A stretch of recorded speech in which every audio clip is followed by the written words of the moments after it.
Hello everyone, hope you're doing well. Today it's time to have a look at another devblog for a vehicle that's going to be available as a reward for the new World War Mode season. Now the BA-11 is the vehicle itself. It is a Soviet armoured car, and to be honest I'm really happy to see it. One of the things that I've been asking for a few years is the addition of some of the low tier Soviet armoured cars, stuff like the BA-10, the BA-11, even if you wanted to go way back, into the 30s, stuff like the PB-4, which, probably wouldn't have exactly the best stats behind it, but would be a bit of fun because of the gun that's on top. And it's nice to see them finally being represented in the game, even in this limited sense when it comes to World War Mode. Hopefully what this means is we're going to get a bunch of other vehicles in the game which are similar to this, but in the normal tech tree, maybe in the next update or so, because I think when it comes to these vehicles, everybody should be able to play them. They are incredibly interesting vehicles, and if you haven't played stuff like the SDKFC 2342, then just understand that a lot of these things are really fun and enjoyable to play with the speed that they're able to go,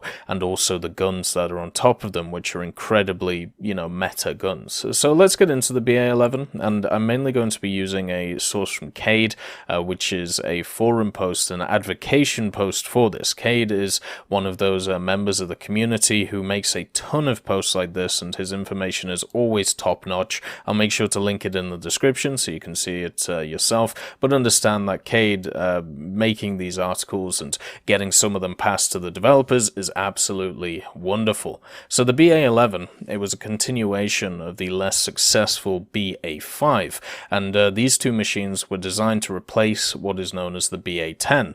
The BA-11, compared to the BA-10 and BA-5, it offered better armor with a better slope, so therefore overall it was just much more tanky in a way. And this was completely different to the other BA classes, which were much more lighter. The BA-11 was also based on the ZIS-6K chassis, which is of course a truck chassis.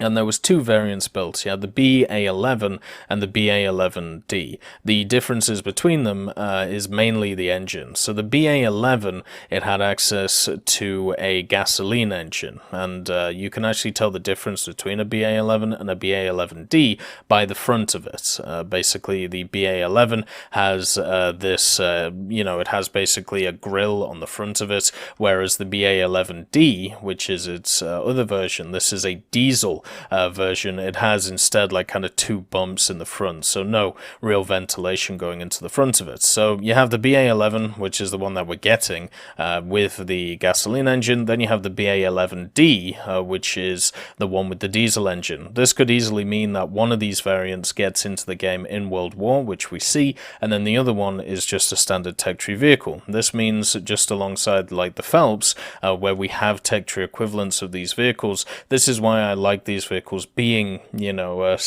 prizes for World War, because it means that in the future, even if you don't get the BA-11 through World War, there should be a similar, at least, experience when it comes to it, in the game. The BA-11 wasn't just designed to, replace the BA-10 though. It was also designed to obviously be better than it in every single way and try and be used in certain theaters. One of the things that you have to understand about the Soviets is obviously fighting in Soviet Russia and also fighting in other areas was not exactly kind to a lot of the vehicles that they created. So therefore, one of the big things about the BA-11 that was designed was the idea of all-terrain maneuverability. So it would have, a better engine, it would have better mobility, and generally a better top speed. Meaning that the BA-11 overall on surfaces such as roads could go around 64 kilometers an hour, which is, nothing to be sniffed at. It was designed in 1939 in Leningrad and it wasn't really produced until 1941. It was planned to be field tested alongside other vehicles such as the SMK and also the T-46 during the Winter War with Finland, but the war ended before the car was ready to be put there. One of the interesting things that a lot of people don't know about the Winter War. It wasn't just, you know, I suppose you class it as a land grab for the Soviets. You know, it wasn't just a way to, you know, go after Finland. It was also a way that the Soviets could try all of their interesting ideas, very similar to the Spanish Civil War for individuals like the Germans and also the Soviets, where they put to test some of their vehicles where before, you know, they weren't tested at all. So yeah, this thing never saw any action in the Winter War, but later on it did in Operation Barbarossa. There was also the BA-11, which eventually led to the BA-11D, as we already talked about, and the reason why they went more with the BA-11D is because the diesel engine was way more reliable in the cold winter, which of course, you know, the Soviets definitely had. The BA-11K as well, it showed suitable, but while the engine also had similar power to us, the diesel one was also heavier and made the armored car a little bit slower. So that would be the main difference between the two vehicles. And then when World War II actually reached Leningrad and also the production facilities of the BA-11s, it's pretty much just got itself involved in the in the city fight. 16 BA-11Ds were built before the siege, and they were fiercely used to defend the city. It was actually seen that the BA-11s were generally better than the T-26 tank, which was used a lot during that time.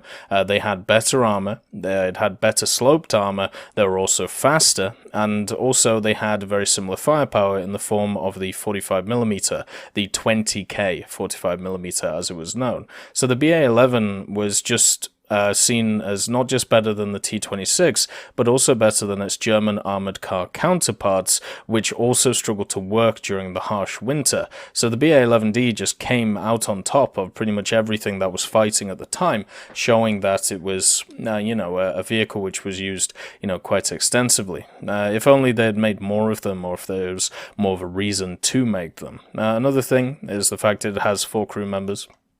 It also has, you know, not a ton of armor. You know, even though we talk about it having more armor than something like a T-26, it still only has stuff like 10 to 15 millimeters or 10 to 20 millimeters over it. The main thing is the sloping, so you'll be able to bounce a bunch of shells that you're generally not used to. But if you shoot the flat parts, you'll be able to pretty much just annihilate the thing. But as a general vehicle being available in World War mode, I like it, as I said, as a reward vehicle. It gives people something new. I hope it means that in the next update, 1.97, we see the BA-10 or we see the BA-11D, so there won't be too much time between people getting access to a cool reward vehicle and then getting access to a tech tree equivalent, because for me, when it comes to reward vehicles or vehicles which are for these events, I want to make sure that people still get the same experiences in the general tech trees, and then the reward vehicles, either they get premium bonuses or they have some kind of uniqueness to them,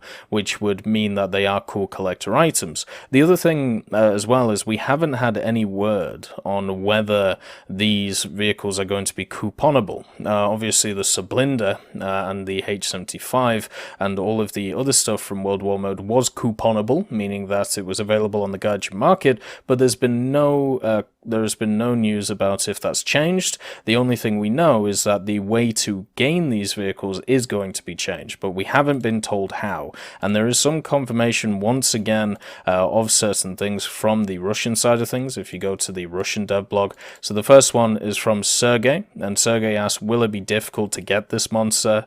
And Keo Fox says it'll be easier than the ship, wait for an announcement. It would be kind of weird if it was equal to the ship. If you remember when the H75 was added alongside the Sublinder, the H75, at least when it came to the challenges that you had to do and the placing when it came to each operation, it was a lot easier to get. It still was hard for the majority of people, which is why, you know, it still fetches a pretty penny. But at least for me, I was able to get it, and I was basically able to get it on the last operation, along with the coins as well, and I was very happy to actually get that. But the thing is, if it is like the last system and the way that it'll work, I don't think it'll be very beneficial for the majority of the player base, and therefore I advocate against it. The other part, or the other question, was from Larry, and Larry says, how long will the MV last? Now, MV translates to World War Mode, so pretty much he's asking, how long will World War Mode last? And Keofox says, about a week of full gaming days, so about 2 weeks including breaks. We will tell you more in the near future. So the first season of World War Mode nearly went for about a month. If you have a look at the dates, a little bit less than a month, and therefore it seems the second season is going to be pretty similar to it, maybe a little bit less. A week full of gaming days, that's only 7 days overall. So let's say they do 2 days on, 2 days off. Then that pretty much means 5 times what? 5 times 4 or 5 times 3. That's about 20 days. You know, it's about 20 days. So once again, we're going into that 3-week period. So it might be the same amount as the first season, but maybe a little bit less, at least compared to what Keofox says. And also, there has been many answers about how can people get these vehicles, because of course it's nice seeing these shiny, wonderful vehicles, but without knowing how to get them, it's kind of annoying in a way, because we don't know what to prepare for, we don't know what to look for, and if it's anything similar to the system from last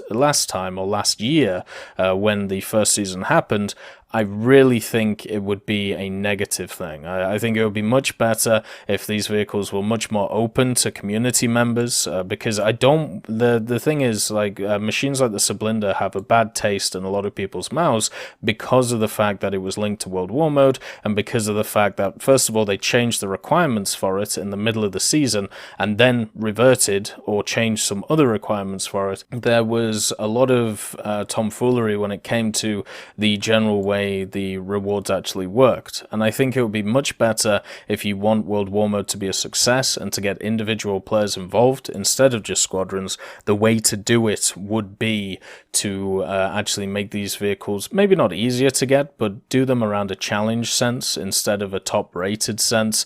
I think that would be better for individuals overall. But anyway, that is the BA-11. I'm really happy to see it, massively happy to see it, and I will be trying to get it in World War Mode. Much more interested in this than the Phelps, if I'm honest, because, well, I already have 3 US destroyers which are very similar to the Phelps. The BA-11 offers something unique. It offers a different playstyle that we don't see in the Soviet tech tree at that tier yet. It also isn't shown if it's rank 1 or 2. We'll have to see when it comes out.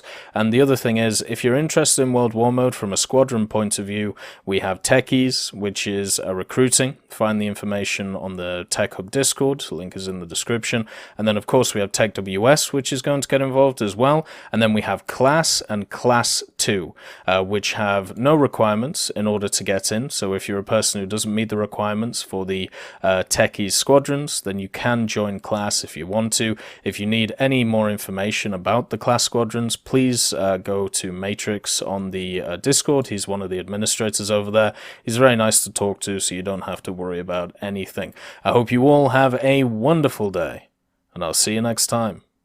I'd just like to thank Ambrosius McClellan, B. Young, Blackie, Chris Giltnane, Daniel Stanton, Jay Wilt, John Ryman, Martinez, Moxie, Super Cacti, Trigger Hippie, Eugens Terry, and also Elove Goat and Samuel Slick for supporting the channel.